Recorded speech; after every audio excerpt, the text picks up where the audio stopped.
स्वाहा तत्सवितुर्वरेण्यं भर्गो देवस्य धीमहि धियो यो नः प्रचोदयात्।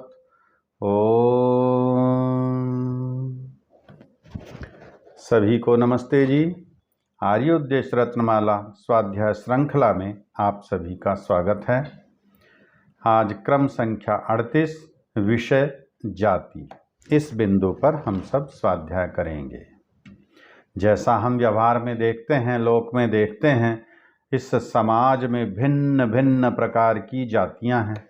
प्रत्येक गांव, नगर, मोहल्ले में अनेक अनेक प्रकार की जातियां देखने को मिलती हैं। ये ब्राह्मण हैं, ये ठाकुर हैं, ये बणिया हैं, ये माली हैं, ये कोली हैं, ये भंगी हैं, ये चमार हैं। न जाने कितने कितने प्रकार की जातियां इस समाज में हमें चारों ओर देखने को मिलती हैं। लेकिन क्या वास्तव में ये जातियां हैं? शास्त्र में जाति की क्या परिभाषा दी गई है? आइए उस बिंदु पर हम सब विचार करते हैं। ऋषि लिखते हैं, जो जन्म से लेके मरण पर्यंत बनी रहे, जो अनेक व्यक्तियों में एक रूप से प्राप्त हो, जो ईश्वरकृत अर्थात मनुष्य, गाय, अश्व और वृक्ष आदि समूह हैं, वे जाति शब्दार्थ से लिए जाते हैं। ये है जाति का अर्थ। अर्थात जाति कौन? जो जन्म से लेके मरण पर्यंत बनी रहे। जन्म हुआ मनुष्य के रूप में, जब तक मृत्यु नहीं होगी तब तक मनुष्य ही रहेंगे। बीच में बंदर नहीं बन जाएंगे, बीच में पत्थर नहीं बन जाएंगे, बीच में पशु नहीं बन जाएंगे, बीच में पक्षी नहीं बन जाएंगे। मनुष्य के शरीर में जन्म हुआ है तो इसी शरीर में मृत्यु होगा। जन्म से मृत्यु तक बनी रहे। और फिर कहते हैं, जो अनेक व्यक्तियों में एक रूप में प्राप्त हो। संसार के जितने भी मनुष्य हैं सबका ऐसा ही शरीर है। वो ठीक है, देश काल और वातावरण के अनुसार किसी का कद बड़ा है, किसी का छोटा है, किसी का रंग काला है, किसी का रंग गोरा है। लेकिन जहाँ नेत्र का स्थान है, संसार भर के मनुष्यों के नेत्र यही हैं, नासिका यही है, मुख यही है, संसार भर के प्रत्येक मनुष्य की आकार से बनावट यही है।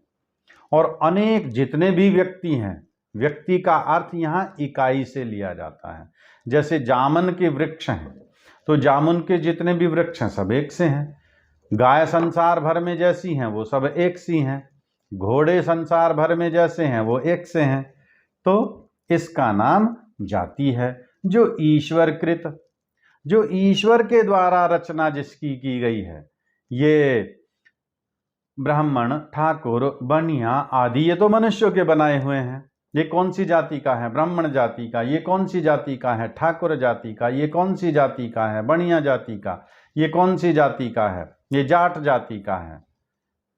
ये तो मनुष्यों की बनाई हुई हैं। ईश्वर ने तो ऐसी जातियां नहीं बनाई हैं। ईश्वर ने फिर कैसी जातियां बनाई? ईश्वर ने मनुष्य बनाया, ईश्वर ने गाय बनाई अर्थात पशु बनाए, गाय, अश्व और वृक्ष आदि समूह।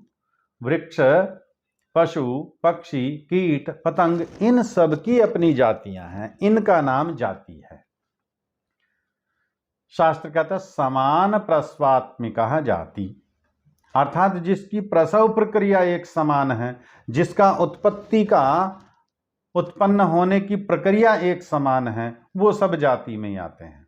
अर्थात वृक्षों की एक अलग जाति है, पशुओं की अलग जाति है, मनुष्यों की अलग जाति है, कीट पतंगों की अलग जाति है, पक्षियों की अलग जाति है। इसका नाम जाति है। श्रद्धेयाचार्य जी की व्याख्या इस बिंदु पर हम देखेंगे। जो जन्म से लेकर मरण पर्यंत बनी रहे तथा अनेक व्यक्तियों में एक रूप से प्राप्त हो। जैसे मनुष्य और पशु। मनुष्य का जो विशिष्ट आकार, प्रकार, इंद्रियादि के स्थान, ज्ञान धारण और भाषण आदि हैं, यह एक संस्थान और विशिष्ट गुणों का एकत्र निधान है। यह अरबों में पाया जाता है। अर्थात संसार भर के जितने भी मनुष्य हैं सब मुंह से ही बोलते हैं। ब्राह्मण भी मुंह से बोलता है,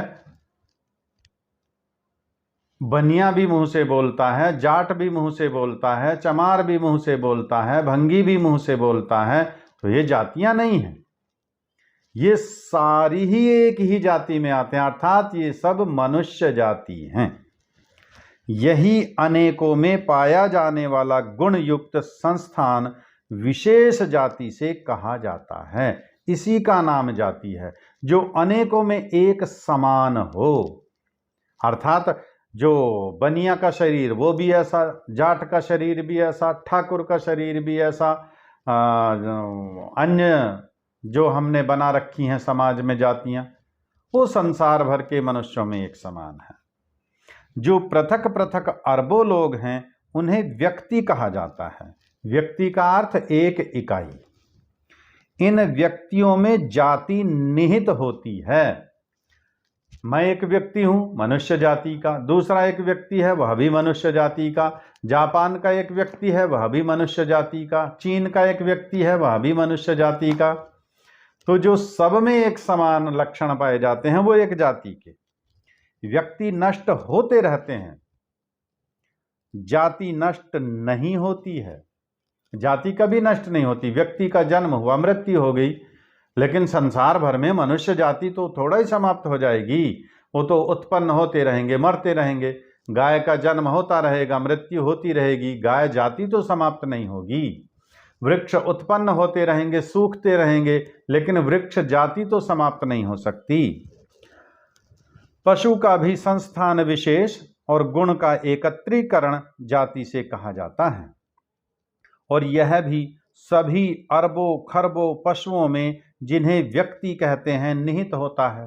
अर्थात पशुओं में भी एक पशु का अर्थ है एक व्यक्ति, एक गाय एक व्यक्ति अर्थात एक इकाई, एक वृक्ष अर्थात एक पेड़ है, वहां बात कर रहे हैं। और जब सारे वृक्ष संसार के जितने भी हैं वो एक ही जाति में है, चाहे वह आम का वृक्ष हो, चाहे वह